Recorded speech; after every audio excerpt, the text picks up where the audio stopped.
Okay, greetings everyone, and thank you for the lovely introductory fly from the team at BD Ren. I'd like to welcome all the attendees and panelists to the General Assembly session of APAN53. For those of you not familiar with the APAN meetings, at the end of a week, we have had a very large number of sessions, 5 parallel streams, 5 days, many speakers, many sessions, and it is impossible for any person to attend all of them.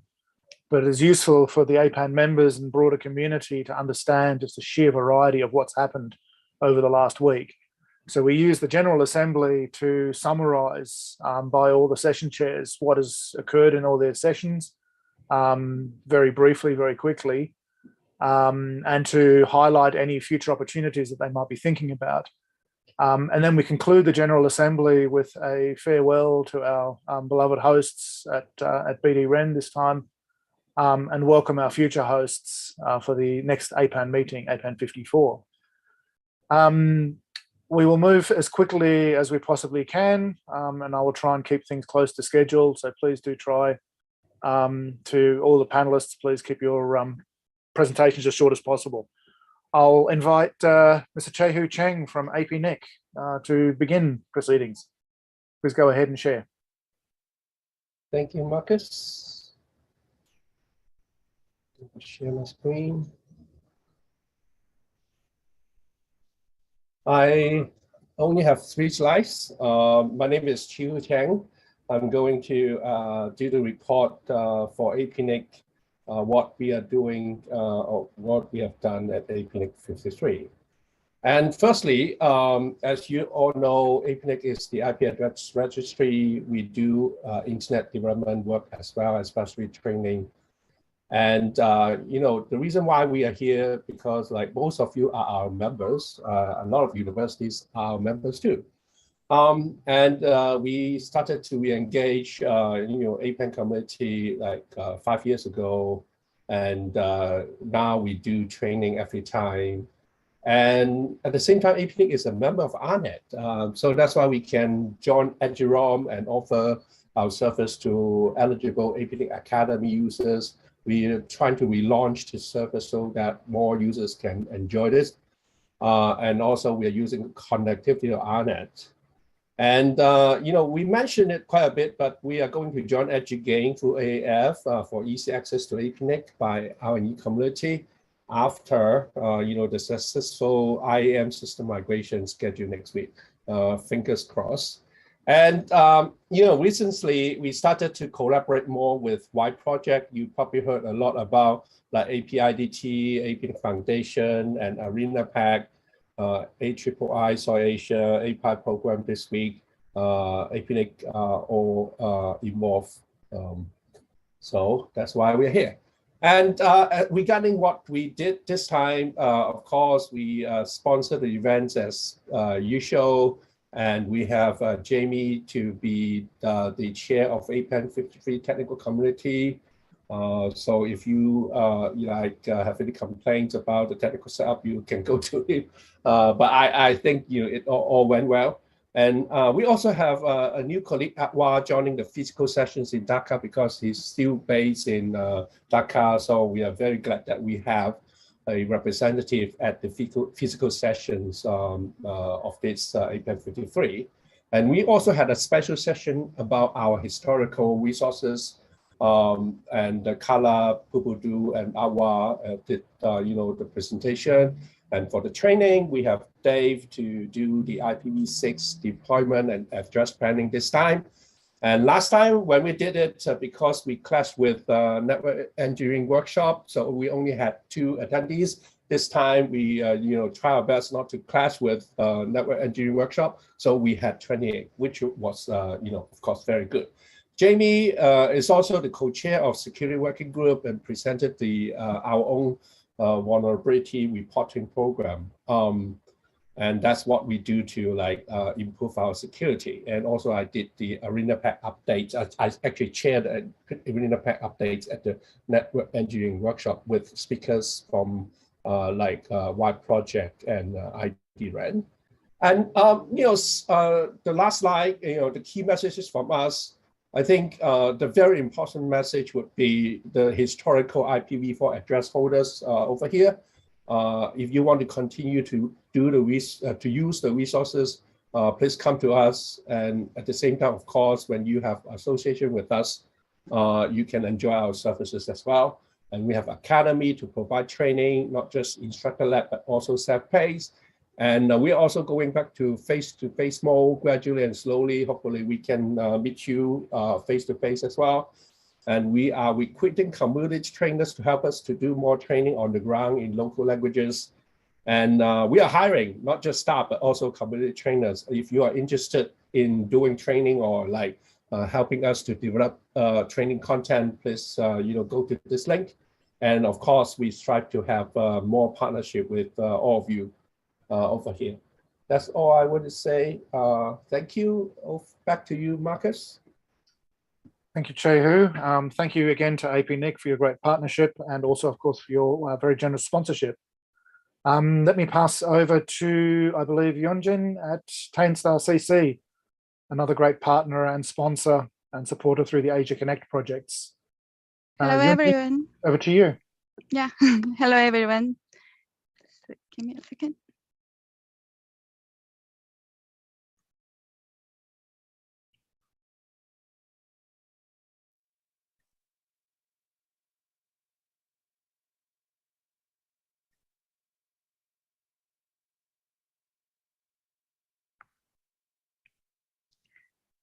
Okay, good afternoon, everyone. I'm Injun from Tainstar CC.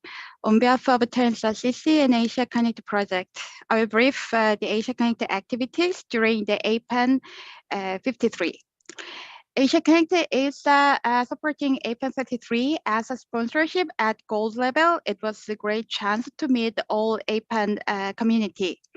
During this APAN meeting, Asia Connect had 2 meetings. We had an Asia Connect governors meeting, which one is a closed one on 7th March, Monday. 19 Asia Connect governors among 24 partners participated. And the European delegation was also attended to share the project progress and the plans for the future. The Asia Connect project meeting was open to all the APAN community on 8th March, Tuesday, chaired by Louis Hyun Choi, project manager of Asia Connect project. We shared our ongoing corporate proposal and also the new awarded program, which was selected last December last year. And in this meeting, a total 61 people attended. And we also introduced new program plans for corporate proposals.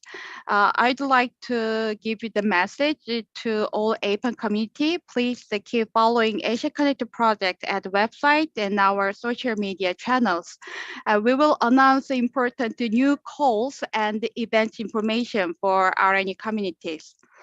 It was a great chance to meet all APAN53 participants, and we will continue to collaborate the APAN for next events on.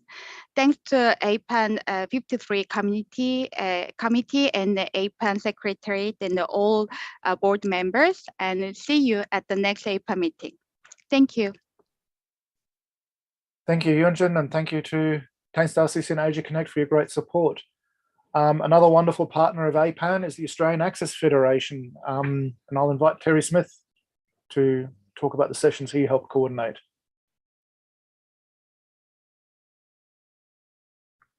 Afternoon all. I hope you can see my screen. I've got one slide.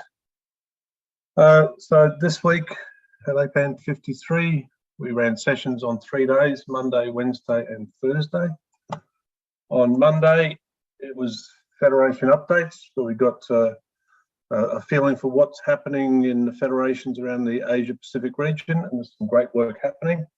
We had updates from New Zealand, Japan, India for both EduRoam and Federation. Thailand, who was about to join EduGain as a federation, which is great. Indonesia, Sri Lanka, Malaysia, and of course the Australian Access Federation. On the Wednesday, we ran a number of presentations.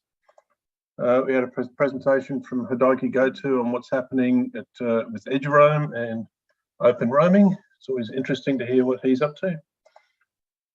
We had a look at federated single logout, what it is, why it's so difficult, and why should you really bother. And there was a lot of interest in that particular activity, single logout difficult. We also have a project, an Asia Connect project starting very shortly, the iFi X-Man project, which is again to promote and grow federations across the Asia Pacific region.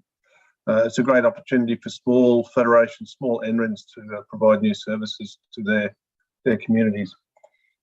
We had an update of what's happening at the global level at Refeds and EduGain, and finally a discussion on multi-factor authentication and higher levels of identity assurance and how it affects access to restricted or confidential content and data.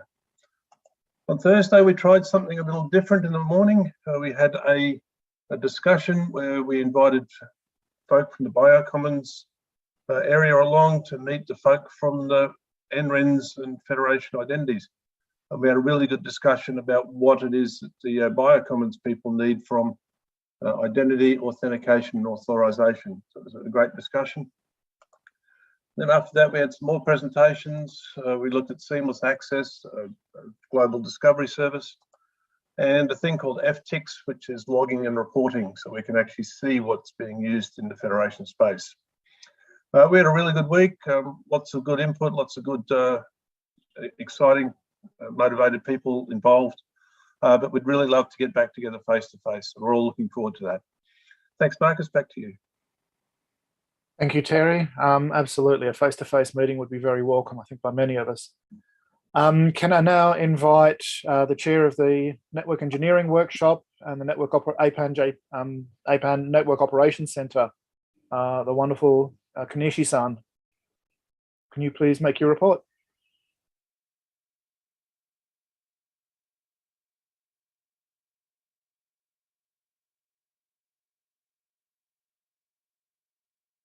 I'm not hearing any audio from you, Kanishi-san.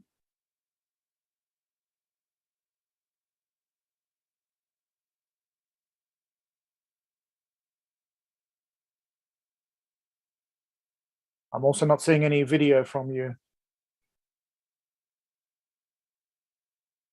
Let me, oh, here we go.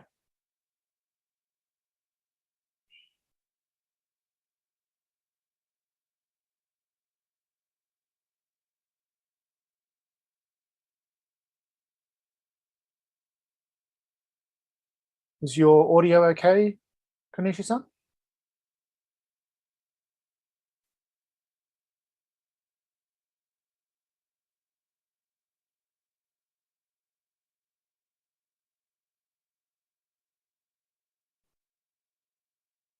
Let me just give Kanishi-san a second or two to get his audio sorted. We are seeing your slides.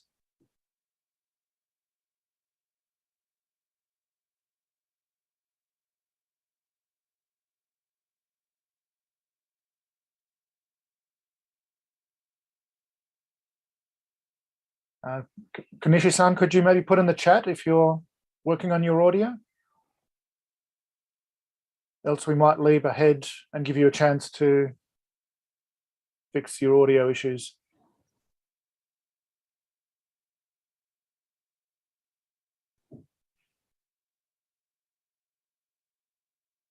We have video from you now.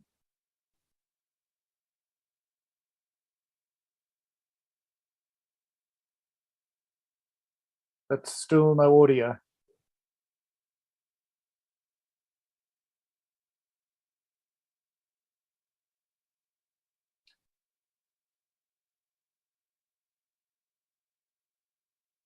After having spent a whole week in Zoom, we find always the awkward moment when the audio decides to stop working.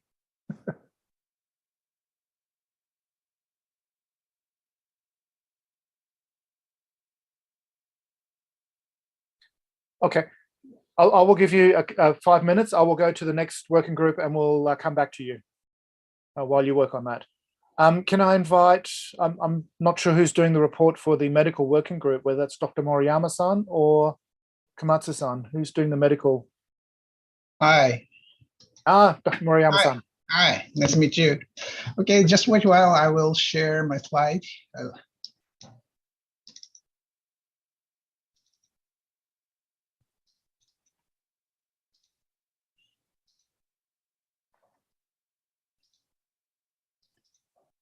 Okay. Right. Can you see my slide? Yes, we can. Yes, so thank you. Okay, hello everyone. I'm Dr. Komatsu Moriyama, the chair of Medical Working Group. This is a timetable of Medical Working Group in APAN53. Actually, there are 15 programs in total. I suppose that this is the largest number of programs we have experienced. The programs in the yellow column is a new program. Whose organizers are all know our medical working group activities through the last APAN. So I really appreciate all APAN Secretariat and also APAN members. So this is a summary of our working groups. In total, 13 sessions and 2 workshops were held. And 110 sites were connected from various countries, from Asian Pacific regions and other areas, such as the US, Myanmar, Malaysia, or something like that. And in total, more than 600 participants joined and enjoyed our discussion via Fuber and YouTube. This is the photos of reports such as rural healthcare, dentistry, traditional medicine, and surgery. So I really, again, I really thank you all for joining us and enjoyed our discussion.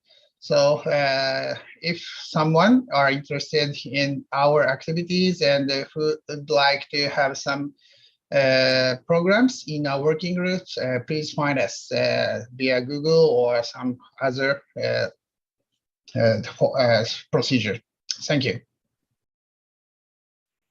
Thank you, Dr. Moriyama-san. That is an impressive program and a large number of attendees. That's wonderful to see. I'll see if Konishi-san has fixed his audio. Not sounding promising yet. Still no luck. All right, I'll keep going through the program, Konishi-san. We can bring you in anytime. Let me move to the various working groups and other activities to start with. Can I invite Virachai Tampapat from Thailand to talk about both agriculture and open data? Okay, good afternoon, everybody. I will do the report for 2 working groups and 1 special session under the agricultural working group. So it's open and sharing data working group under the enabling research through open science and open data and agricultural working group. with the changing name from the big data and AI to the rural hybridization. My name is Virashai Tanpipat, and sorry, that didn't put to, okay. For the open and sharing data working group, we decided not to have so many sessions. We would like to discuss more and get things moving forward. So we have the first session, we have 6 speakers with 18 participants. And the second session, we just get the full discussion of how we would like to move it forward. So we got the action plan actually.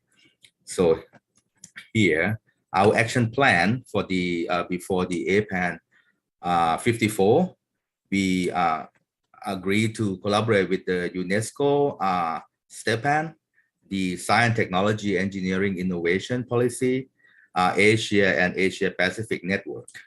And the most important one is the next one that we need to get the support from all the working group chair and NRENs to identify the open and sharing data champion within APAN working group and NRENs to participate in the next APAN meeting in our session, so we can identify the representative from each group and possible key contact in each country, so we can move on to get the how to implement it, how to get the data within the new. We also agreed to get this website data.apan.net, which Marcus will be the one who set it up, and Junichi Onami from NII will help to develop it. But we have to do the structure. We have to discuss later, and that will come up shortly. But the time frame is before APAN54, and later we have to also agree to set up a regional harvester and data discovery services, different kind within the website. Start to collect the resources, data sharing governance that Suhaimi also mentioned that we need to cover, which is all of us agree. And we also agree to get the more contribution from Confederal of Open Access Repository Asia member to contribute more. And if everything is going smoothly, we hope that in APAN54 we can run some workshops at different needed topics. And before I go to another the working group report, as mentioned, that we need the support from all the working group chair and NRENs in our effort to do this, reduce this pain point of the data and open and sharing data within APAN community. The next one, this one is under agricultural working group. It's a rural hybridization, and then we have only 3 speakers, but very interesting. It's going into now the one that I would have mentioned is the digital clone of the crops. It's a new technology with the multiverse that University of Tokyo, Professor Wai Guang would like to introduce, but the problem is that it's going to be a lot of data that you have to process and simulate. So we'll see the development from this one, and we get the smart farming from the Kubota, Thailand, to explain how they're helping the agricultural increase the agricultural products in Thailand. And very interesting with the Advanced ICT project collaboration in rural area by Masayuki Sang, which also they have 5G couldn't handle his data yet. So that's going to be very challenging. And then with the key messages from this session is that the sharing of experiences and of the experiments and implementation of advanced farming technology with the IoT, big data, AI, machine learning, deep learning under the data farming. So they collect a lot of data, and then how to handle the big data with the good platform. Okay, and then doing the new metaverse idea of the crop digital cloning to simulate the growth of the precision farming to be how can be the maximized or the optimized products before you do it in the real world, so in the physical world. Now they're trying to move to this simulation world, but you need a lot of data and then very fast. I don't know how fast the computer is, but the professor said that very, very fast, so they can do it. And we exchange experience how to use the technology in the good implementation methods. And this is good example from Thailand, Kubota, Thailand. And then we move on to the agricultural working group. This time we have 5 speakers, and we have exchanged knowledge and experiences. The key messages are enhancing sustainable farming should focus on 3 topics: economic, social, and environmental interests. The wetland is in Bangladesh is a very important protected area that need to be carefully managed because it's the main food source and environmental security. And the real from sorry, I have to look at his name again. Professor Dr. Harunan Rashid. Also, I believe he has a keynote speaking on as well. I mentioned that this the way out, the real implementations of strategic plan with a national and international commitment along the open and sharing data is a must. The full cooperation and collaboration are needed. And also, BD REN would like to participate at the first NREN that showing the interest to participate with the open and sharing data in before the next APAN54. So I hope that all NRENs and all the working groups would support us and help us in this, making it real. And the last but not least, the use of the data and technology for accurate crop price prediction. This is from India. That they think that it's good idea, that they think that for the pricing, if you could forecast and predict correctly, then you can prevent the loss, you can increase a lot of things. But the problem is the data cleansing, that the data that have been input into the model not that good quality. Thank you very much. It's all my report this time. Thank you. Thank you, Chai. That was great. Lots of good activities. Konishi-san, have you got your audio? You're muted right now. Mute. Can you hear me? Yes, we can. Please go ahead with your report. Okay. And my presentation. Select. I'm sorry. Can you hear my slide?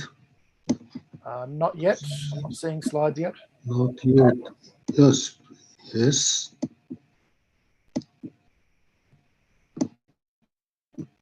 Can you show my slide? Yes, I can see them now. Okay. Yes. I'm sorry to trouble lots. And we had a network engineering workshop yesterday on the day before yesterday, 2 days. And this is a short report of the network engineering session. We have 4 sessions. One is a network plan. Francis Lee chairs the session. And the second is Arena Park Chief Chen. And the third one, network technology, Sato, APAN JP. And the fourth is a network update, Rizonwi Summit. And all presentation materials are already uploaded on the program of APAN-JP. And shortly, I'll talk about the presentation we had. Market Internet 2 showed, the Persona update, new version of Persona will come soon. And operating system Debian or Ubuntu as a first choice. This is very important information for the programmers or the supercomputing events. And second, Jennifer, Indiana University, said, APONet transport are more than just a network. And she developed NetSage program, analyzing, visualizing, or persona data, flow data, and so on, and can provide better performance and support of the science. And these days, also Giant said the same thing, flow data should be analyzed. And the third topic is the, ePOPs. He made a presentation about the cable systems at the backbone committee. At this work APAN meeting, he joined and made a presentation about the cable systems. He's working for Singapore NUCC right now, where he lives in Canada. And many cable systems are emerging. And that's why we should select a good combination of the cable systems for the better network. And Kojima and Torigoe made a presentation about the JGN and cyber physical system. This combination will work for beyond 5G eras. And 5G, beyond 5G is a keyword of the JGN or NICT. And the fifth speaker, Patrick Tsui, JUCC, made a presentation about the Harnet R&D node. They Harnet worked for HKOX, but they stopped the operation of HKOX, and their facility are now using for peering with NRANs and cloud services. And the second session is chaired by Jeff Chen and ArenaPack backbone update. And ArenaPack network backbone is now working for resilience among APAN member countries. And because, the cable systems in Asia region, South Asia region, are reliability is not so good, but that's why by using ArenaPack network, we have more resilience through Gorex. And the second talk is ArenaPack Indonesia guy. IDN will connect to ArenaPack backbone soon, and they want to work for seminar work, telemedicine, and 10 Asia Connect program. The third talk is Kyomezu Funsi. He worked for AAA satellite network for human resource development, and their activity will be done under the APIDT or APIE foundations. And Keiko Okawa worked for Human Resource Development 2, Asia program. And this Asia program will be granted by APIDT program under APIDT, APIE, Asia Pacific Internet Engineering. And also, Jeff Chen is now working for APNIC Academy. And this activity will be worked jointly with wide projects and others. And anyway, education, remote education activity will be emerged, will be strengthened through the thanks of the fund, APIDT fund. And Cindy of Tsinghua University made a very interesting talks and contribution by academic network are expected in this within 10 years. Every 10 years, he wrote, new important protocol are developed, and we don't have any solution right now. But these days, Google and Facebook, their original activity and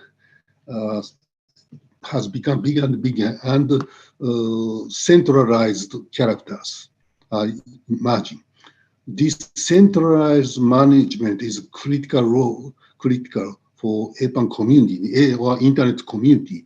That's why contribution by academic networks are expected. And second talk is in Tampa, New Zealand, manners, why manners are required. And collaboration is a key role. And the third topic is Korean. Korean worked for SDN activities, and now they started an AI-based network management system and container orchestration. They are also become very important topic. Fourth topic is quite new from Patchy or 10cc. Lesson learned from the migration, pop migration in Singapore, and they have some difficulty to move within the same building from one floor to another floor. And what he learned is, careful order to telecom is critical. But Patchy worked for Korea Telecom before he becomes to 10cc. But he said, careful work with telecom is critical in this relocation activities. And India guy made a presentation about fibers itself. Rare metal are doped fibers, and that has realized the better performance, better optical amplifier for broadband communication. Still, fiber is being researched and improves the quality. And the fourth session, Giant made a presentation about the update, and he said, Giant Guy Robert said, 800 gigabps is now available with current Infinera tools, Infinera box, and high baud rate is 3296 gigabaud. And new tools, network management and traffic analysis. As I said in the former sessions, traffic analysis, especially for flow checking, is critical.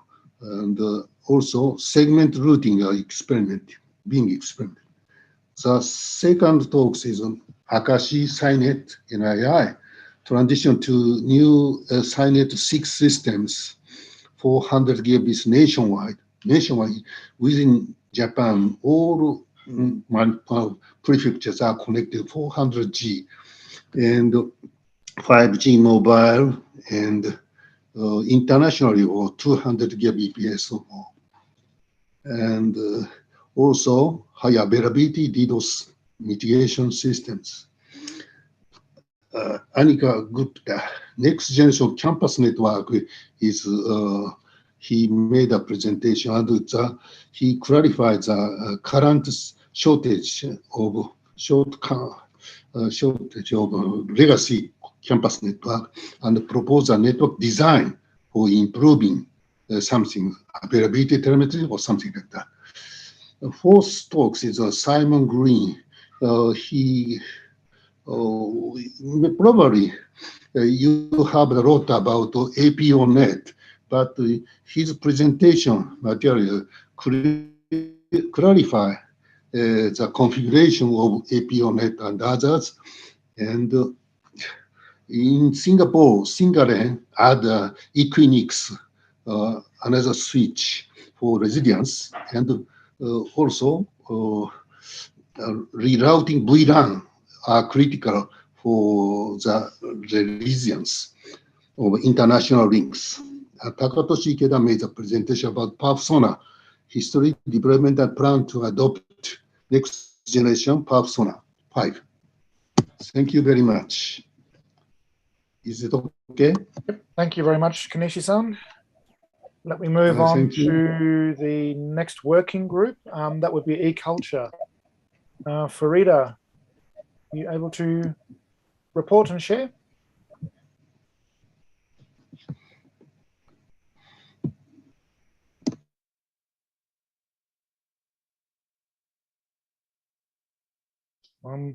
Yes, I'm here.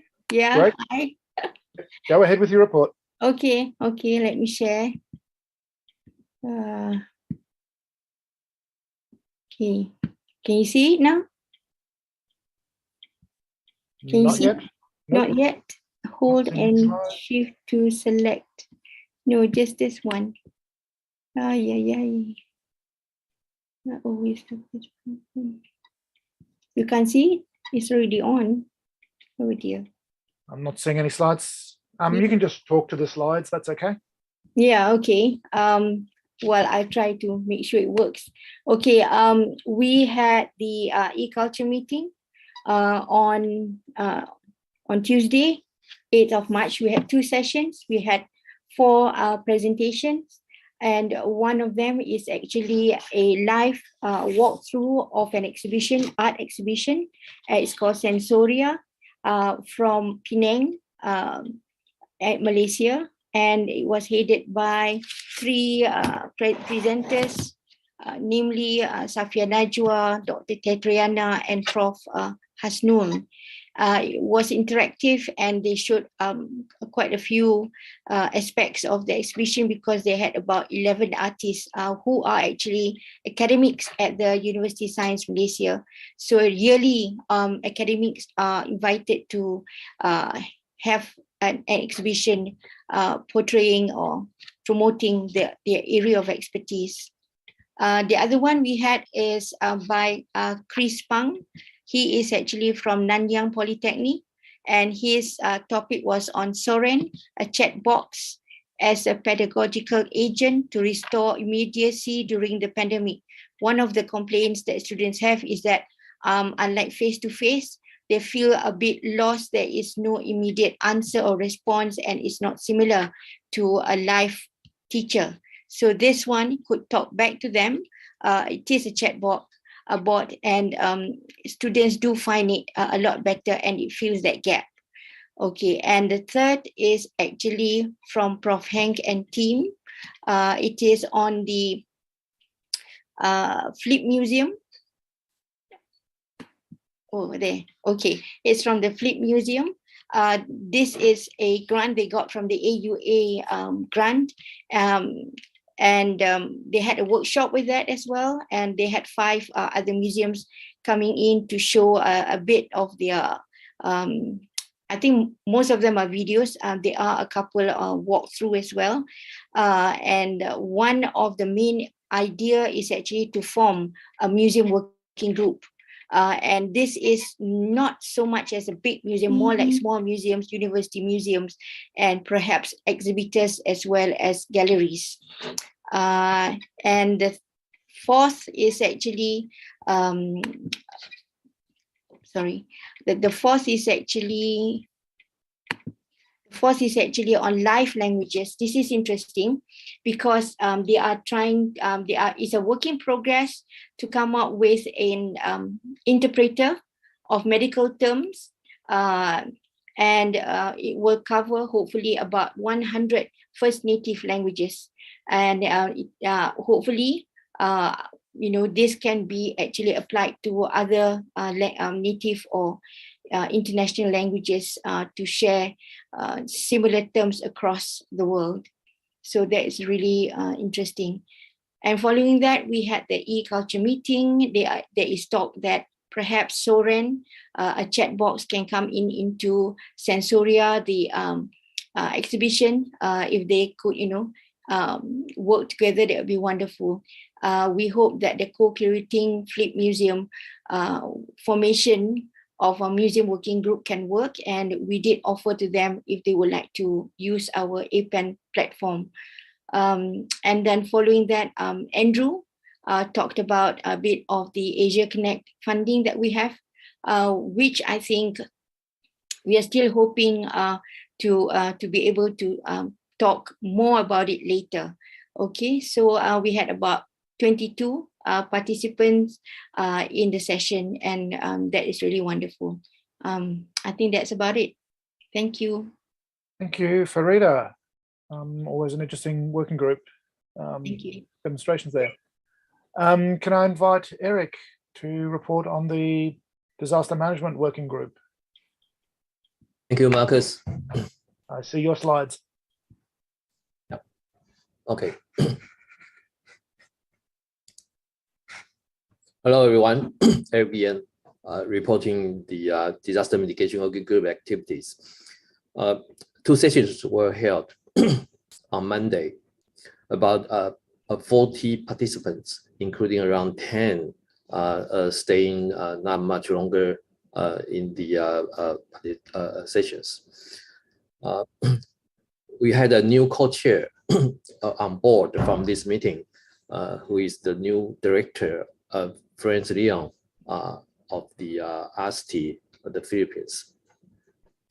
Participants comes from 15 partner countries, and 8 presentations were delivered in the 2 sessions, 6 case study, and also the activity report, including, according to the hazard type, including the storm surge and tsunami, flood, fire haze monitoring, drought, and also disaster management by remote sensing data. And we have a talk from ASTI reporting about the disaster mitigation related initiative. And the chair, Eric Yan, myself, reports the status of regional collaborations.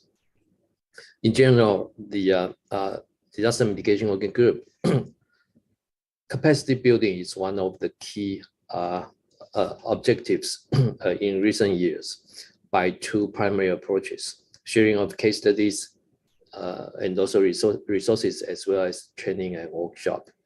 So then according to the case studies, the regional services and also infrastructure will be improved by leveraging the outcomes from the case study and also collaboration with other initiatives in this region.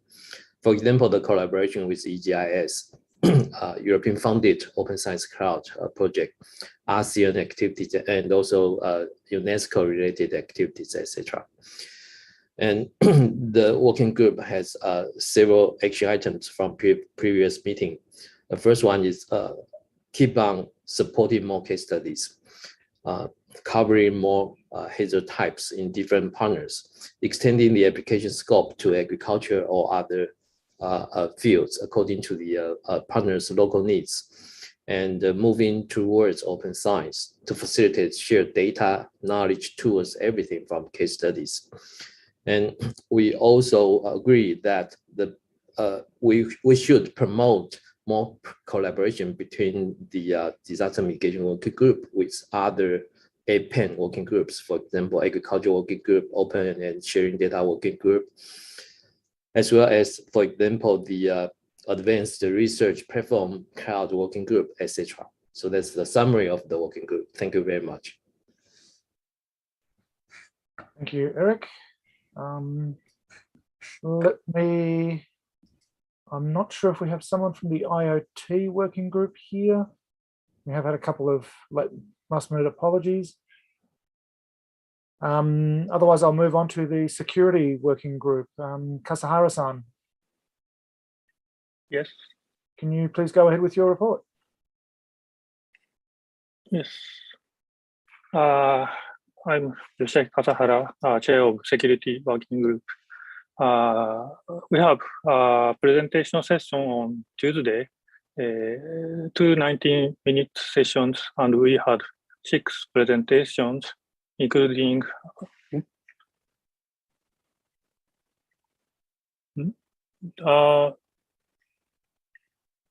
is my your slide sharing just stopped? It's back. Okay, sorry. Including IoT and cybercrime, and encryption fundamentals and encrypted DNS as a application of encryption, and then vulnerability reporting programs by APNIC. And also we had two sponsor talks. One is from Cisco Systems about introduction of their wide variety of security solutions, and also from Spectrum that the National Collaborative Cybersecurity Platform by Canary NREN. So I think we had a good presentations and also a good discussion. So during next APAN meeting, I hope we can gather these quality talks and have similar presentation sessions. So please contact us if you have some good topics about network security. Thank you very much. Thank you, Kasahara-san. Good to see a very active set of sessions there. The next report, I don't believe we have someone from the cloud working group here at this stage. Maybe later. Can I invite Professor Jong-Hun Moon to talk about the APRP? Okay, I'm ready. Go ahead. Okay.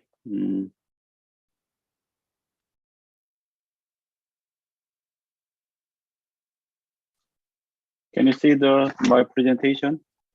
Yes, we can. Thank you. Okay. Hello. I'm Jong-Moon from KIST in Korea and in charge of APRP working group, which is a policy research platform. The purpose is to build the Asia Big Data Superhighway and the build of the research platform. I will introduce APRP session 1 and 2 and yesterday from 9 to 12:30. To briefly introduce of APRP working group since 2018. The APRP working group initiated in the APAN, the 45th meeting in Singapore.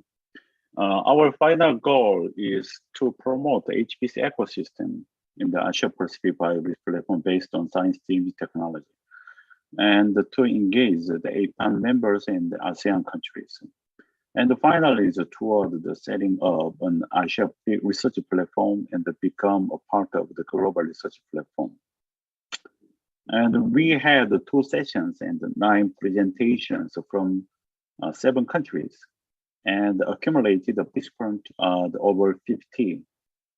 And the special issue is in the last December, we selected for the 10cc fifth core project, which is collaboration with the Korea, Australia, Malaysia, and Pakistan in the title of the building a high bandwidth distributed HPC. Start April 1st for 1 year. And we also expect that this project should be leveraged to jump up to the global trend of which big data era. And we have 1 session keynote speech, which is introduction of NCI Cloud by Andrew Howard. And we have several technical issues. There are the science IoT over science DMG, and the development of the Korea research platform, and AI science and bioscience by Pakistan and Malaysia. And finally, the introduction of a Kolkata Tier 2 Center, the past, the present, and the future by India. And also the reporting the global trend of a big data superhighway and the research platform in the title of research at the speed of thought, a golden age for the global RNA community by IPSPA. And the several countries updates include ASEAN and Singapore and Malaysia and Pakistan and Korea and Australia. Thank you for your listening and hope to meet face-to-face next time. That's all. Thank you very much, Professor Moon. Yeah. Just a reminder to all panelists, please to send your slides through to the Secretariat for the website. And then for the audience, all of the slides, the links and other information will be on the page that you can then download. Can I invite, I believe, Warwick to talk about the routing working group? No worries. Can you see the slides? I can see your slides. Go ahead. Excellent. So we had two discussions yesterday in the routing working group. One was on the international routing working group, which meets once a month, where we talk through various different issues that we see from routing paths where traffic within a country will leave to go to the United States or go to another country and then come back to the same country. We talked about people leaking private ASNs or leaking routes that actually are not allocated to them. We looked into some issues where traffic would go from one country to another via one path, but the return path would go a completely different way, and the result in the increase in latency and the impacts that has on research. We talked about the tools that we're using, such as NetSage, looking glasses, ripe atlas probes, and we talked about that quite a lot. We had a good discussion about some activities that are underway at the moment, and we had 42 people attend that session. Beyond that, we also had a second part of the session, which was talking about a project that's underway in developing a collaborative BGP routing, analyzation, and diagnostic platform, which is funded by the APNIC Foundation as well. And it's looking at how we can better improve routing looking glass situations, looking at sharing of routing information, so getting outputs from various different locations and looking for routing hijacks and leaks and things like that, which is really useful when we're trying to protect each other from various attacks in regards to hijacking. It is an open project where people are able to join. If you're interested, you can email Changqing, whose email address is on the page, or you can reach out to a couple of us and we'll put you in touch with the right people. And that is the update from the routing working group. Thank you, Warwick. Nice and simple. Great set of activities there. And I believe that also partners with the GNA activities, doesn't it? That's correct. It's combined in all of it. Yep, great. Can I invite then for the AI-driven networks working group, Professor Song Wang-Chol? Yeah. Please go ahead. Just a moment.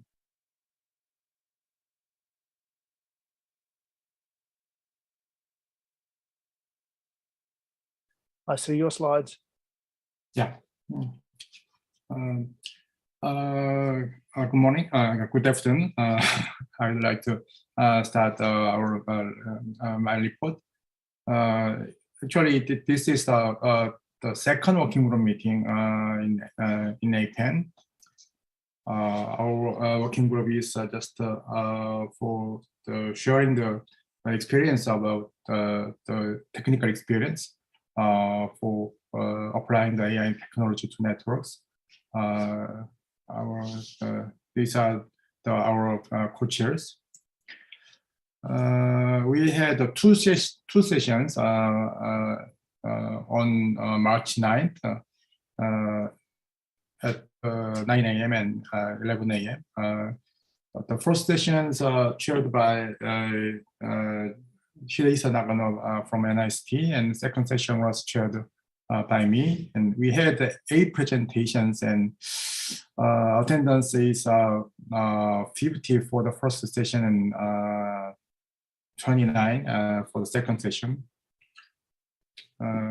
We had 8 presentations, and the first session has 4 presentations. 4 presentations were from 4 countries. First talk was from USNet from United States. It was about the Hecate. Hecate is just a name for the Greek goddess. They deploy the tool to use the deep reinforcement learning for the network operation, but it is just based on the simulation. Second one is the standard issues about the network automation. third one is given by Yue Jia. She introduced their autonomous network platform based on data-driven intelligence operation. Fourth one is from my lab. We have developed anomaly detection system on Korean. We shared our experience with the network community. It is a second session. We had also 4 talks. The first one is actually our plan for Asia Connect project. We have introduced our plan to develop the system to deploy the intent-based networking system on PIN networks. Second is from Nankai University, China. It was very interesting. Professor Chang had worked based on several data. Their data from Huawei, Tencent, Baidu, Alibaba, and so on. He explained the large-scale cloud services. Third is from Korea, the Mr. Go Ho Young of CodeJ. He has shown the status of the Korean's autonomous network. The last talk was given by Dr. Jill Wei. He introduced their experiment for the network application classification. We had 8 presentations, but they are from only 4 countries. So this we need to expand the more countries, but I think it is very difficult to do it due to the COVID-19. Then the next time, if we can see offline, I think we can have a more chance. That's it. Thank you. Thank you very much, Professor Song. Excuse me. Can I now invite Idris Suleiman to talk about the 2 sessions that he arranged here?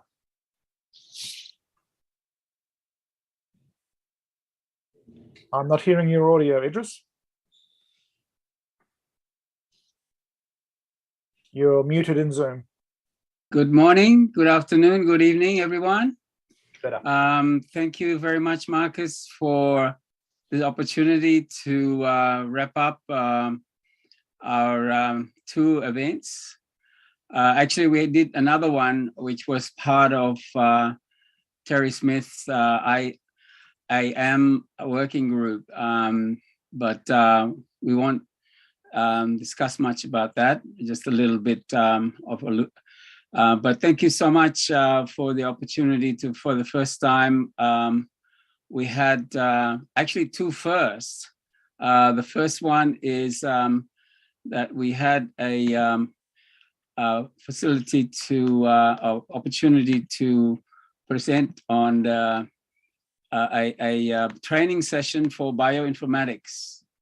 And so that is something that is, I've been told might have been done before, but it hasn't been done more in recent years. So just trying to organize my screen here. I hope it will work. Just a second. But we had the global platform for the analysis of COVID, SARS-CoV-2 data and variants. So SARS-CoV-2 is the virus that is causing COVID. And I really think that it is still high time for any organizations to still be mindful of the impact or likelihood of the COVID. So can you see my slide? Yes, I can. Go ahead. Oh, good. Yeah. So yeah, we had 2 trainers for this event, and both of them are very well qualified in their fields. And what they presented is a platform that is really a very global platform, but the one that they have developed is to suit to the conditions initially in Australia, but now can also be implemented in the region, and it's called the Galaxy platform. So what Galaxy is, it's a hosted web accessible platform that lets you conduct accessible, reproducible, and transparent computational biological research. And it's an open source platform, and it has very large, last count is just a little bit over 1,100 bioinformatic tools, which comprises also many types, including some things that you might have heard, just visualization, but also some things that are more specific, like annotation, genome assembly, and so on. So we are very much thrilled to be able to have that training at the APAN platform, because we are able to introduce it to many universities and research institutions that have not yet been covered. Yeah, we're very pleased that we had more than 45 people for our session. And the session covers, as you expect, basic, immediate, and advanced training. But the most interesting thing was that everybody stuck around until the very end. So I'm based in Canberra. Sorry, I should introduce myself. I'm Idris Suleiman. I'm the e-research network for Southeast Asia coordinator, and I'm very passionate about promoting bioinformatics, because I believe that this is one of the science that could not only save us out of this pandemic, but also enable us to guard against the future.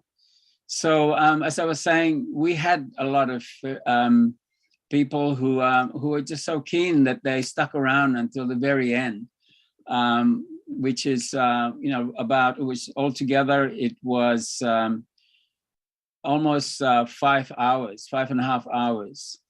So that was that. So we were very pleased with the outcome of that.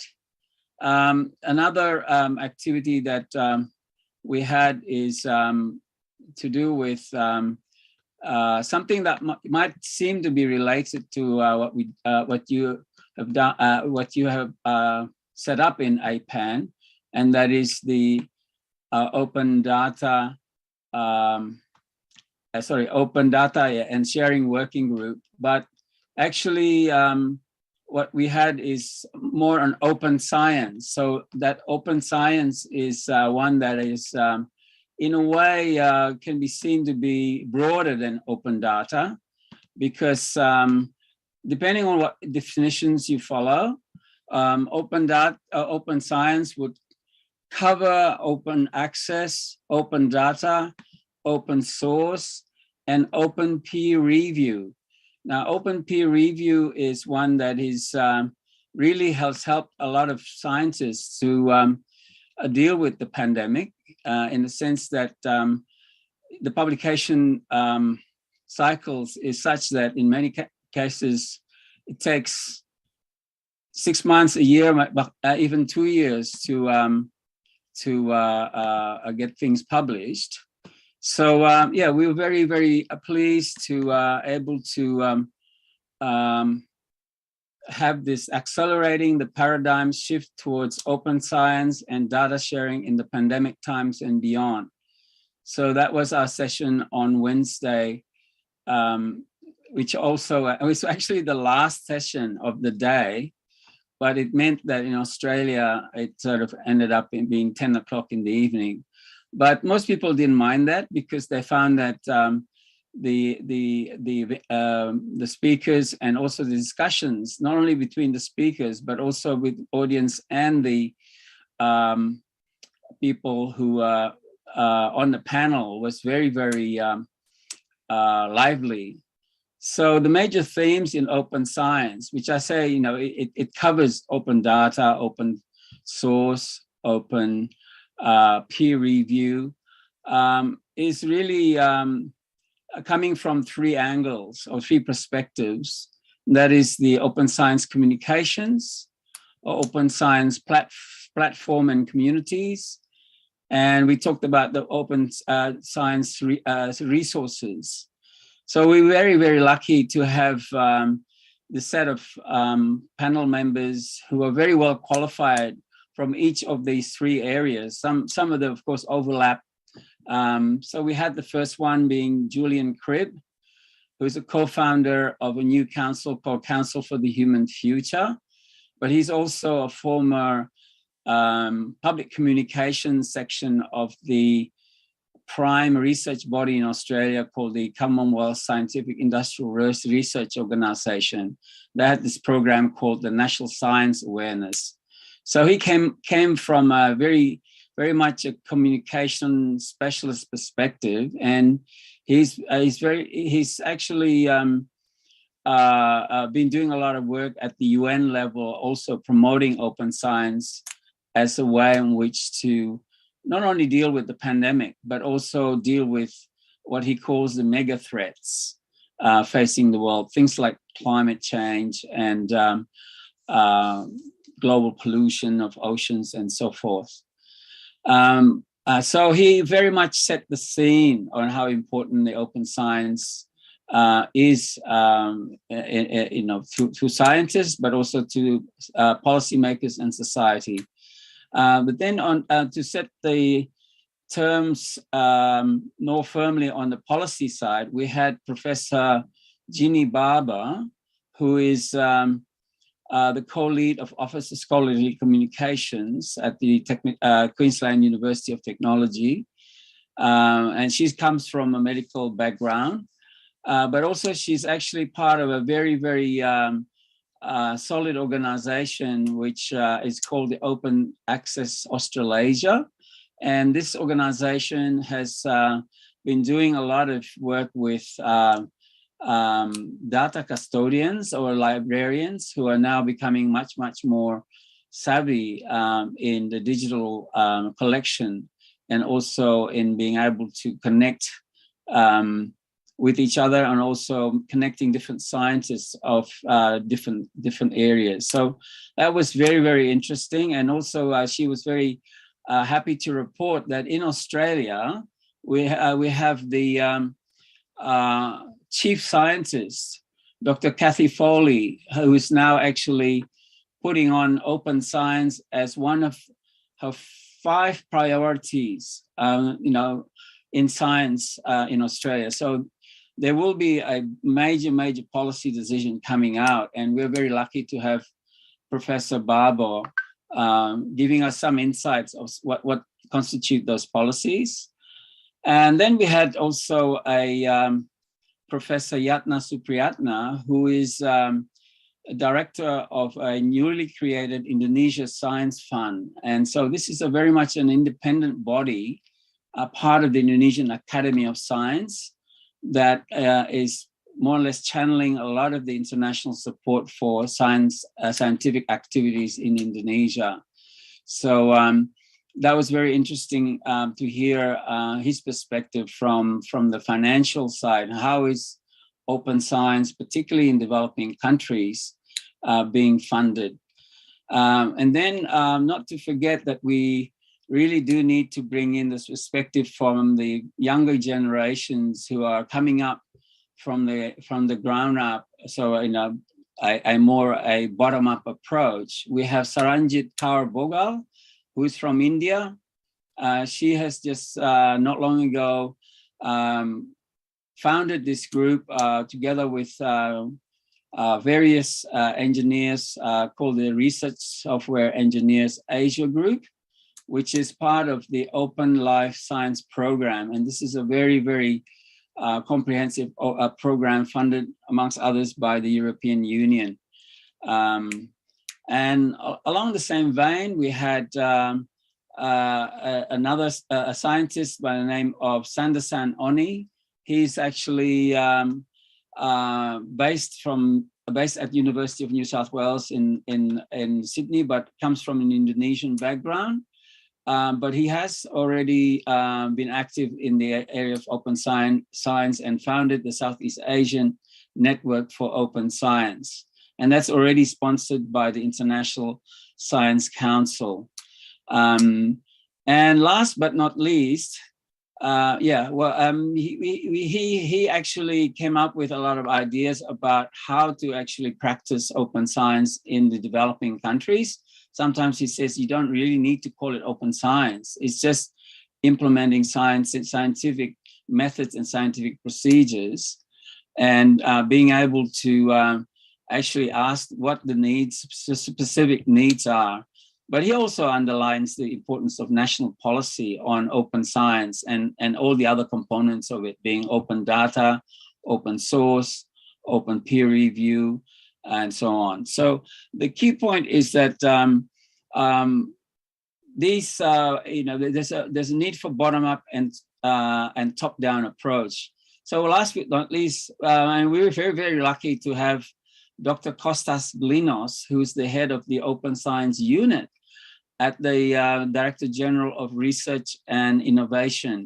This is like a kind of like the ministry of the European Union that is dealing with research and innovation, not just the university, but also in the private sector. And he's been in the field for more than 20 years. So, and he heads a lot of an activity that's called the Open Science Cloud Hub, which is really going to be, it's very, very ambitious to create a hub for all disciplines. So not just hard science, but also social science. And he more or less agreed with the various other speakers in terms of the bottom up, needing to adapt the approach to developing countries' perspective, but also is very pleased to be able to engage with Professor Barber on the policy front, because he says that many countries in the region needs to also have a stronger policy, explicit stronger policy on open science. But he's very, very much focused on saying the need to change the culture of science, scientific practice, which is to reform the way scientists are being assessed. So that's his big point. So anyway, there's so much detail there, and perhaps, it's best if people are interested in this area to have a look at the video and also the material. Each one of them came up with a presentation, and they will be lodged at the APAN53 website. So thank you very much for providing us the platform to talk about open science. And I'm very much pleased with the developments happening at the Open Data Working Group, which I also participated in. And certainly I've already communicated the paper that has been developed by Marcus, yourself, and others, Virachai, at the Open Data Sharing Working Group, which is the So anyway, that is very, very important to have that open, Asia Pacific Data Working Group, Asia Pacific Data Commons that was proposed. We will support that. So thank you so much, Marcus. I really appreciate the opportunity. To move on, okay. Can I invite Professor Hui Wang to talk about the IPv6 project? I see your slides.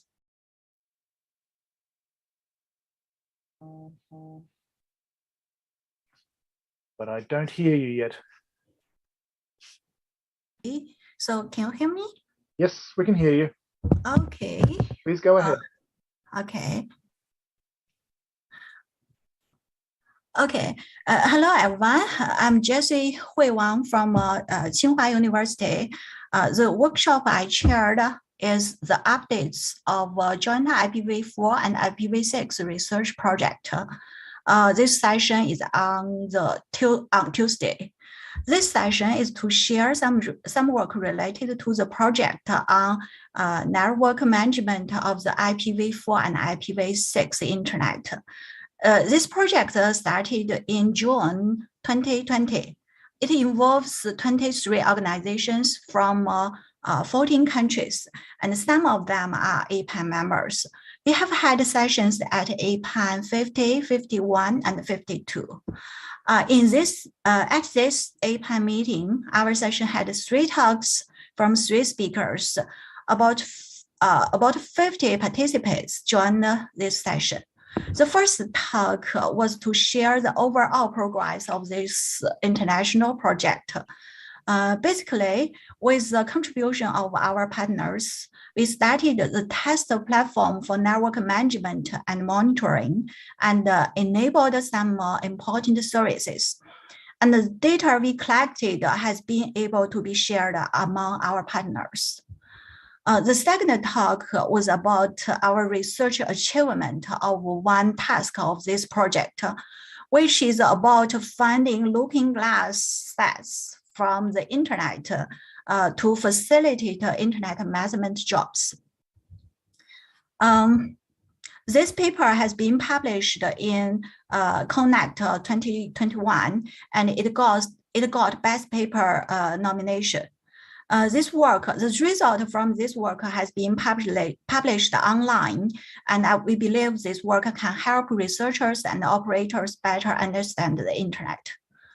The third talk is also a research output from this project.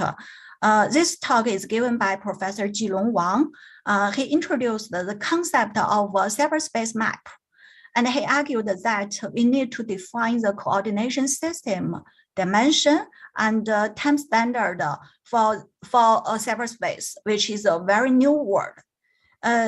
And this new world is not only a mirror of our physical world, so we have to define something for it.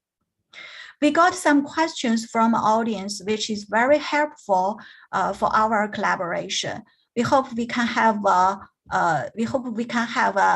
new session in the next APAN meeting. We will invite more related talks and share our collaboration experience with the APAN meetings, with the APAN community. That's all for this session. It's a very short summary. Thank you. Thank you, Professor Wang. I believe, yes, we have an apology from the research software engineering BOF, but just quickly to summarize their activities is supporting the community of people where we have network engineers taking care of our infrastructure for connectivity. We also have a large community of software developers, engineers, integrators, and others who build the tools that support our research and so on. And there is increasing interest globally in a community of practice around this workforce. Professor Dr. Michelle Barker and her colleagues in India and I believe the Middle East and a few other places are building a research software engineering Asia community, and welcome participation from many of the communities here. That concludes the very rapid fire summary of all of the sessions that we had at APAN 53.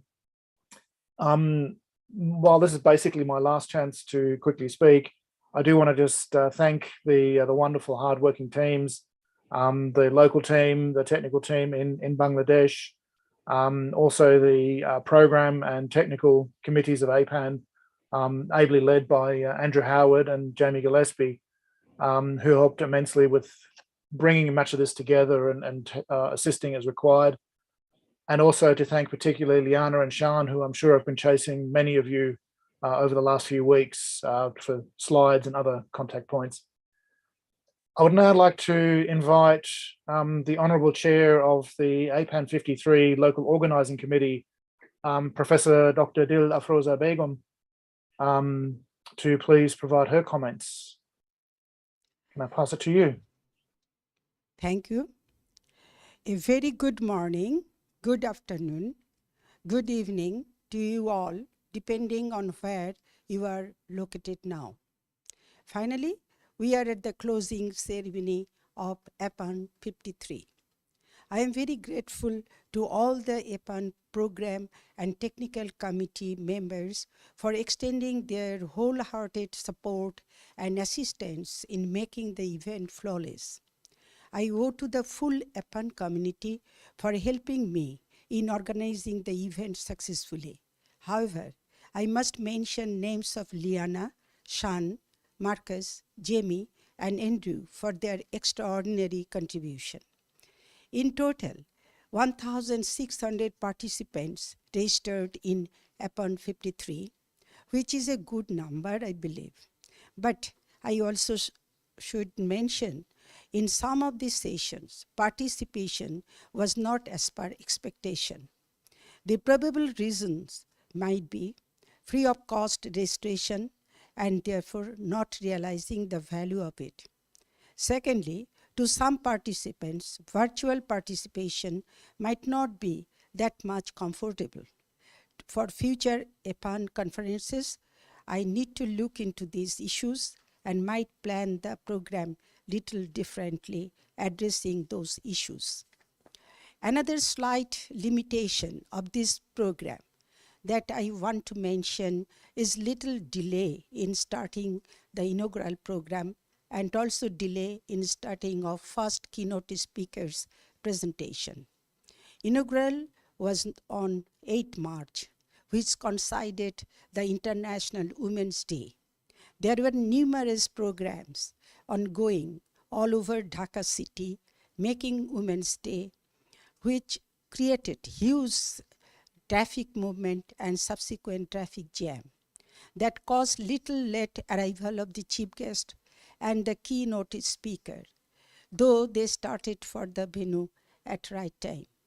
We apologize for this unwanted delay and urge the APAN community to accept my apology. I'd like to wrap up by lodging a request to APAN to allow us hosting an in-person event in future. I pledge that the APAN community will really love to visit here and enjoy the envious hospitality of the people of Bangladesh. I am extended all the good wishes to China, host country of APAN54. Thank you very much for patient hearing.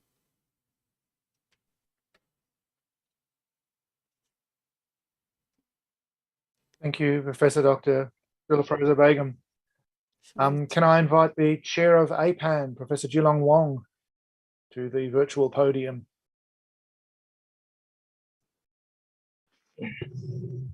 Hello, everyone. So I would like to express my appreciation to all of you, to our local team, and to all session chairs, and to APAN-SEC, to program committee, to our sponsors. Thank you very much for your great contribution. It's really a successful meeting, and it's very exciting and interesting. Yeah, I think we should cheers for our achievement. And by the end of the meeting, I would also like to propose a suggestion. That is, besides we talk in the meeting, how about we also publish something after the meeting? For example, the top 10 network front-end technologies, our vision about Meta, and so on. So after the meeting, I think we may contact any of you and for interview, and we will publish what you say on our APAN newsletters.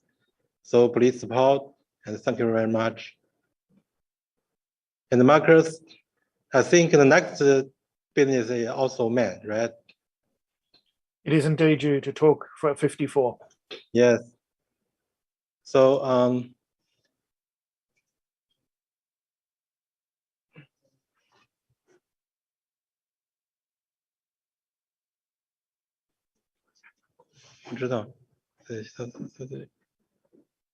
Okay, sorry.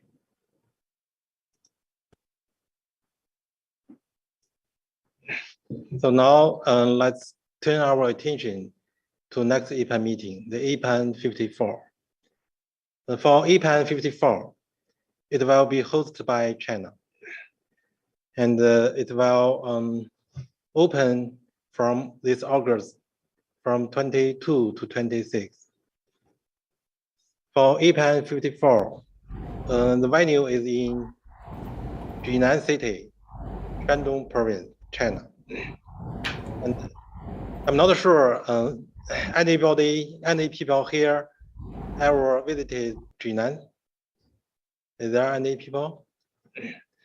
So for Jinan, it's a very beautiful city. It has another beautiful name. It's a spring water city, the city of spring water. And that means for Jinan, it has many spring water landscapes. So once you land in Jinan, I think you not only can occur his old culture, but also many beautiful views. And the weather in Jinan in August is usually on 29 to 32. I think it's a pretty comfort. And besides, the transportation is very convenient because Jinan, it has international airports, and the transportation in the city also well developed.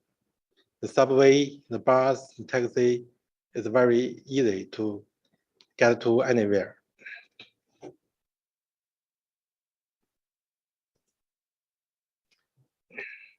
So for APAN54, until now, it's proposed to a hybrid meeting. And the final decision will be made this May according to the travel policy. So let's wish we can meet face-to-face offline if the epidemic will get reduced. And for if we had hybrid meeting, the registration online will be free, and the offline registration will, according to the rate, $400 early bird and $450 after early bird. And the students and fellow will get discount. So these are the draft logos. Frankly speaking, personally, I'm not very satisfied on this. And so we will continue to optimize the logos. So as I hope we can just embody the following elements, like the 25-year anniversary of EPAN, and the network technology, research and education, Chinese traditional culture, and Jinan city culture, and so on. So once we have new logo design, we will just let you know. And also, we will provide APAN54 banners, and we will have option. For example, the day and the night of Jinan City. And so this background is just some draft design. And finally, let's have a video of Jinan City. And That's all. Thank you very much. Jinan, which borders on Mount Tai in the south and the Yellow River in the north, thrived on its abundance of artesian springs, for which it enjoys global popularity. Mountains, springs, lakes, rivers, and the city itself make an integral whole. The 9 mountains outside the city dot along the Yellow River in various shapes. The 72 famous springs crisscross the landscape. Daming Lake, the #1 spring-fed lake in China, is a jade embedded in the city. The Yellow River, the mother river of the Chinese nation, runs through the city. Viewed from afar, lotus and weeping willows are thriving across the city, imprinting the enchanting landscape on visitors' mind. Jinan, a city with profound culture and history, was also the cradle for Longshan culture, an important source of the Chinese culture that dates back to 4,600 years ago. With a time-honored history over 2,600 years, Jinan has witnessed the passing on and flourishing of its traditional culture over generations. Jinan, a vibrant city, has an area of more than 10,000 square kilometers and almost 10 million permanent residents. The regional GDP exceeding 1 trillion yuan makes it a mega city. The city features good location and transportation. It is the place where China's 5 major economic circles converge, the capital of the only coastal province in the Yellow River Basin, and a hub between Beijing and Shanghai. A sprawling high-speed railway network connects with 254 cities across the country.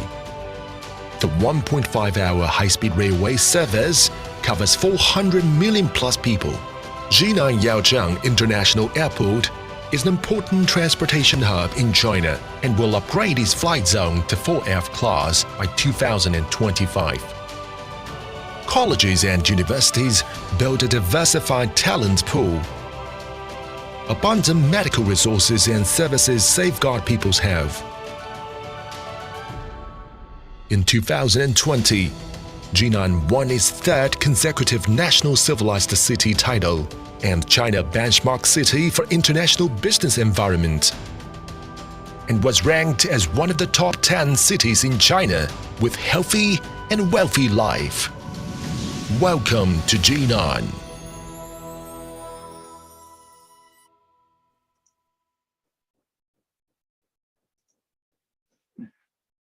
Okay. Welcome to Jinan.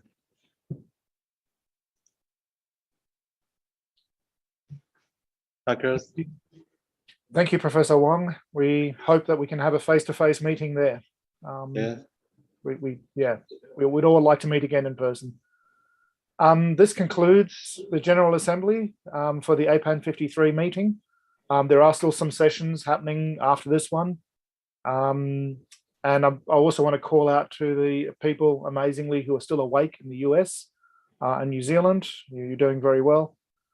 I look forward to seeing you all virtually, preferably face-to-face at the APAN54 meeting. Thank you all and goodbye.